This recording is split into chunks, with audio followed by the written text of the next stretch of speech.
lovelies, welcome to my channel. My name is Primrose and what I wanted to do today was give you guys some of my witchy book recommendations that are actually going to be beginner friendly, because I know it's super hard when you're just starting out to actually find reliable sources and you want to educate yourself but you don't know where to start and it's hard to know what direction to go in. So what we're going to be doing today is going through some of my favourite beginner witchy books. They're not all related to just Wicca, so if you are spiritually inclined then this video is going to be for you too. So let's just jump straight in. So my first book recommendation is one that I don't actually have a hard copy of, which is brilliant.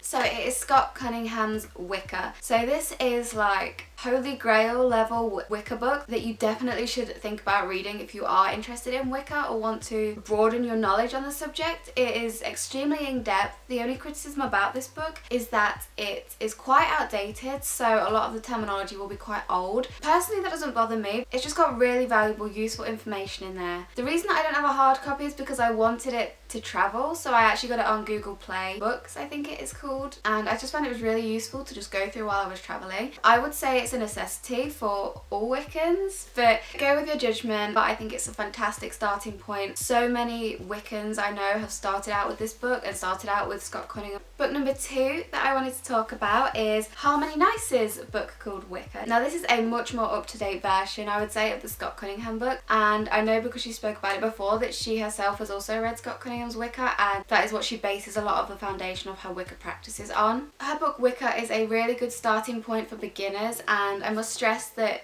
it is strictly for beginners just because I bought this as a more experienced witch and everything is quite at a basic level, which is fine if you're just starting out, there's nothing wrong with that, but for a more experienced witch I wouldn't recommend this. This is the copy I did actually get when I went to meet her. I drove for 2 hours to go and see her and I actually got this copy signed. And the reason that this is so good for beginners is that it's got quite a lot of sections that are kept quite condensed and brief, so it can cover a lot of different areas essentially. So it has small snippets about a lot of different things, and then in talking about the Sabbats and stuff like that, then it's quite useful because it does go into more depth, especially in terms of correspondences and things that you can do in terms of your altar and decorating it. So it is a really great book for beginners, and it also has some really cute imagery in here as well. So even if you just wanted this book for aesthetic purposes or because you're a fan of harmony, then I would definitely recommend this book. If you are starting on the path of Wicca or any other spiritual based religion, then you might find a strong connection into collecting crystals and using them in spell work, or just bonding with them and appreciating their beauty, or maybe you just carry them around in your pocket and things like that. So I would definitely recommend for beginners the Little Book of Crystals. This is such a cute little book. It's so handy because you can literally just pop it in your purse and carry it around with you. It goes through crystal power, it goes through choosing your crystals, and then it goes through some of the most common crystals that you'll come across or might be useful to you and what they correspond with. It gives you correspondences with the body and it tells you how to cleanse your crystals as well. So a really cute little beginner book where you're just getting started out, you'll want to familiarise yourself with some crystals, maybe you don't know where to begin, so this is a really good starting point. And I would recommend getting some, if not all, of the crystals that are in this little book, just so you can start to line up the correspondences, you can begin to learn and study them, and it's just a really handy little book. I forgot to mention this book is by Judy Hall and it's called The Little Book of Crystals. Crystals to attract love, well-being and spiritual harmony into your life. So another really good book for beginners that are looking into Wicca is The Complete Idiot's Guide to Wicca and Witchcraft. And this is a book by Denise Zimmerman and Catherine Gleason. I have the 3rd edition and it says, "Learn to walk the magical path with the god and goddess." And I don't usually pick up Wicca books that are like this because I'm like, how accurate is it actually going to be? But this book is actually full of lots and lots of useful information. You can see how thick this bad boy is, honestly. And it has so many chapters on so much. So there is a total of 6 parts to this book. Just briefly go through them just so you can get an idea of what this book's about. So part 1 is Wicca Wisdom, which gives you all about Wicca and witchcraft, the history of Wicca and witchcraft and practicing it and witchcraft today. Part 2 is the Wiccan Way, which talks about Wiccan deities, what you need to do magic, and observing the ritual the Wiccan way. Part 3 is So You Want to Do Magic, so that includes dedicating yourself to the craft, preparing to do ritual, where to do it, casting a circle, and the witch's symbol. Part 4 is working magic, so that includes the Esabats and moon magic, observing the Sabbats, summon, stir or call, so inviting entities into ritual, why do magic, enhancing a magic power, and magic powers of nature. Part 5, any time is the right time for magic, to know, to dare, to will, to keep silent, magic's astrological correspondences and magical timing.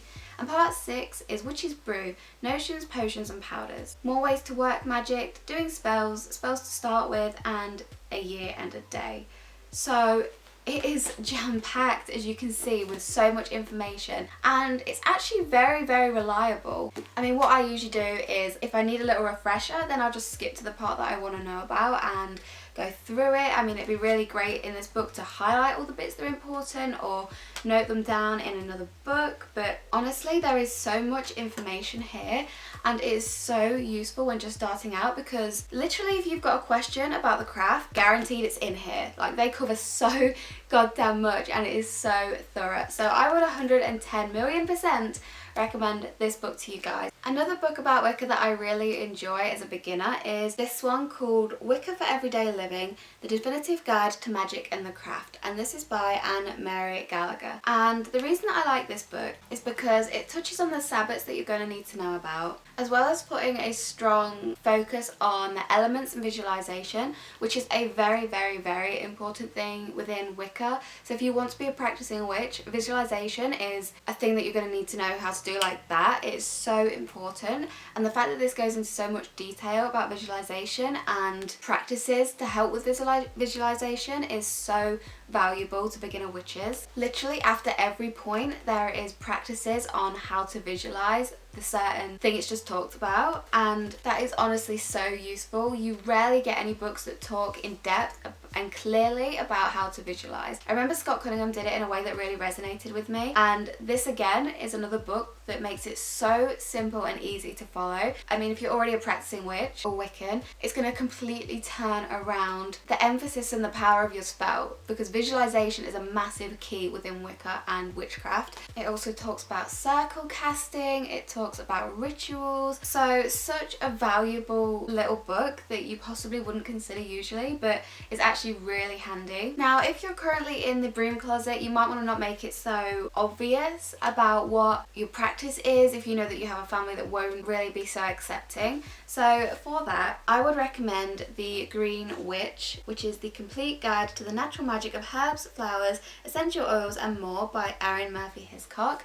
And even though it's obviously called The Green Witch, I mean, you could easily recover this and it wouldn't have to have witch on the front if you were sensitive about that. You could just explain what this book is about, which is the natural appreciation of nature. And as a beginner book, it's so valuable because it teaches us to have so much awareness of our environment and of nature and everything that's around us, which I feel like is truly at the core of Wicca, because we hold nature with such high regard, and it is essentially the worship of nature is what we practice. It's so easy to follow, so simple, and is very soft in its approach. If you are in the broom closet still, you can easily get away with this as just a nature book. It talks about the elements, it talks about the wheel of the year, it talks about tools that you'll need in being a green witch or like a kitchen witch. So it's really valuable and just teaches you to appreciate nature at a higher level, which I feel like is such a necessity if you want to be a Wiccan. And one of my favourite things about this book is it actually has some nice recipes and things that you can do at the back, which is things like teas and oils and all very natural based products that you can make at home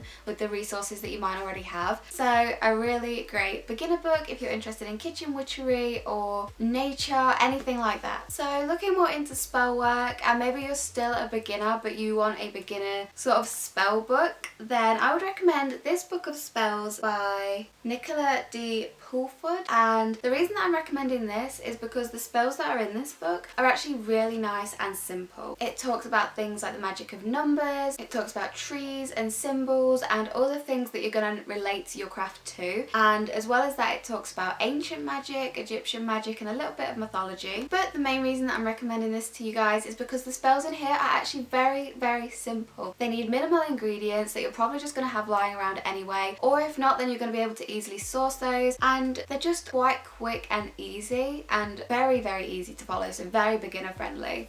So if you are looking into Wicca or witchcraft, you will have probably come across how important the moon is to Wiccans. It is literally massively a part of the circle of life and the wheel of the year. It is such an important part of the practice. So because of that, I would recommend the book Moon Magic by Rachel Patterson. And the reason that I'm recommending this is because it's very thin, as you can see. It's very like readable, if that makes sense. And it is literally your moon Bible. So this goes into depth about the whole lunar cycle and the Esabats. It talks about the moon phases, crystals that will be in correspondence with that moon phase, recipes that you can do on that specific moon phase, meditation that you can do on that moon phase, and rituals that you can do on that moon phase. So it is jam-packed of amazing, useful information that is, I mean, not just for beginners. Like, this has seen me through years and years and is such a great book to just go to when you need an idea for something, or you know, you're not sure what to do for this moon, but you know, you want to do something. So it's really, really valuable in terms of the information that is in this book, and so useful, like especially for beginners. You're probably just starting out and don't know where to begin in terms of, oh my god, my moon cycles and my Esabats, and I can't even begin to think about rituals. What are you talking about? But this has it all here for you. So this is your moon Bible. Mwah. Not only that, it talks about moon charms, moon divination, moon crafts, so many other things as well are in here, and it's so valuable for such a little book. Definitely consider this one. So the very last book that I have for you guys is probably the least Wiccan, witchy out of all of them. However, it is highly spiritual related, and it is the Little Book of Self-Care, 200 Ways to Refresh, Restore and Rejuvenate. And I can't actually see who this is by. I think it's like a collaborative work. So it's by Adams Media, and a load of people have worked on this. However, the reason that I feel like this is important for beginner Wiccans and witches is because it's extremely important to practice self-care, and not just like for yourself, but in terms of ritual baths and connecting with oneself, connecting with your mind, your body and spirit, and your surroundings, which are the 4 main headings within this book. And in doing that, you're able to connect with deities and have a massive deeper awareness of everything within the universe. So I would 100% recommend this, because by doing these small practices and doing these small self-care things, you are opening up parts of yourself to the universe, and I think that is so beautiful, and that is one of the best things you can do as a Wiccan, especially starting off, because you don't have to jump straight into it and you don't have to go straight into spell work. But I didn't start doing spell work for a long time into my practice, and I made sure that I was a year and a day in, and I made sure that I'd done my self-dedication ritual first. I wanted this to be something that I was deeply committed to, and in preparation for that, then self-care, making yourself a better person and making yourself and caring about your body, caring about yourself, everything that you are, is one of the best things that you can do to start your journey into Wicca or witchcraft, honestly. So for anybody that, even if you are just looking for some self-care tips, this is packed full of amazing ideas. Even if you just flip randomly to a page every day and do that thing, then, I mean, you're gonna grow as a person. Not everybody can take on these massive goals and massive hurdles that they set themselves, and it leaves the people that can't emotionally deal with that behind because they feel like they're not achieving anything. However, if you just do one small self-care thing a day at least, then you're growing as a person. But I have done it for myself and had fantastic results. So the final book, self-care, guys. Take care of yourself. Silly. So that is everything that I have for you guys today. They are my picks for beginner witchy Wiccan books, and even if you're just into spirituality, there are some great books there that can help you through that process. So I really hope that you guys enjoyed today's video. Let me know down below any books that you'd recommend to beginners. It would be so great to hear from you. If you did enjoy this video, do give me a big thumbs up and remember to hit that subscribe button, and I will see you in the next one. Bye guys!